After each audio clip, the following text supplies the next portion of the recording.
नमस्कार मित्रांनो, मागच्या व्हिडिओमध्ये जशी कमेंट केला की तुम्हाला जर्मनी नर्सिंग यावरती व्हिडिओ हवा आहे, तर हा व्हिडिओ मी तुमच्यासाठी घेऊन आलो की जर्मनीमध्ये ॲज अ नर्स तुम्ही कसं जाऊ शकता, त्यासाठी काय प्रोसेस आहे आणि तिथली लाईफस्टाईल कशी आहे. तर चला मित्रांनो, व्हिडिओला सुरुवात करूया आणि बघूया जर्मनसाठी काय काय लागतं.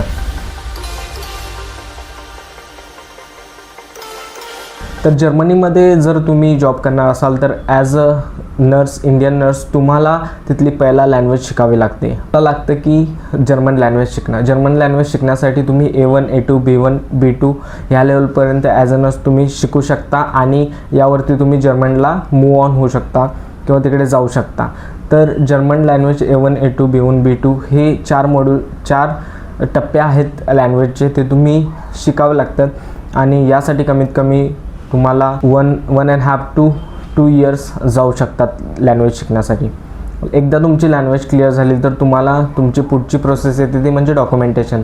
जे पण तुमचे 10वी 12वीचे मार्कशीट किंवा सर्टिफिकेट असतील, नर्सिंगचे पूर्ण डॉक्युमेंटेशन्स असतील, ट्रान्स्क्रिप्ट झाली आणि रजिस्ट्रेशन तुमचं स्टेट गव्हर्नमेंट किंवा INCचं रजिस्ट्रेशन हे मॅन्डेटरी असतं. त्यानंतर आपण बघू तिथे सॅलरी कशी असते. जर्मनीमध्ये सॅलरी असते 1200 to 2500 पर्यंत ॲज अ ट्रेनिंगमध्ये तुम्हाला ट्रेनिंग विदाऊट रजिस्ट्रेशन, तुमचं तिथलं रजिस्ट्रेशन जोपर्यंत होत नाही तोपर्यंत तुम्हाला एवढी सॅलरी असते. आणि तिथलं एकदा तुमचं रजिस्ट्रेशन झालं की त्यानंतर तुम्हाला 2500 to 4000 पर्यंत सॅलरी मिळून जाते, हे युरोजमध्ये. आणि विथ एक्सपिरियन्स तुम्हाला 4500+ भेटून जाईल सॅलरी इन जर्मनी. तसंच आपण बघू तिथे लाईफस्टाईल कशी आहे. वीकली तुम्हाला 38 hours ड्युटी करावी लागते वीकली आणि त्यासाठी तुम्हाला पर डे 8 hours अशी ड्युटी तुम्हाला तिथे करावी लागते. ते तुम्हाला पर आवर्सवरती तुम्हाला तिथं पेमेंट भेटून जातं. तसंच आपण बघू की तसंच फॉर वॅकेशन घरी जाण्यासाठी तुम्हाला इयरली 1 month 1.5 monthचे तुम्हाला पेड लीव्ज असतात.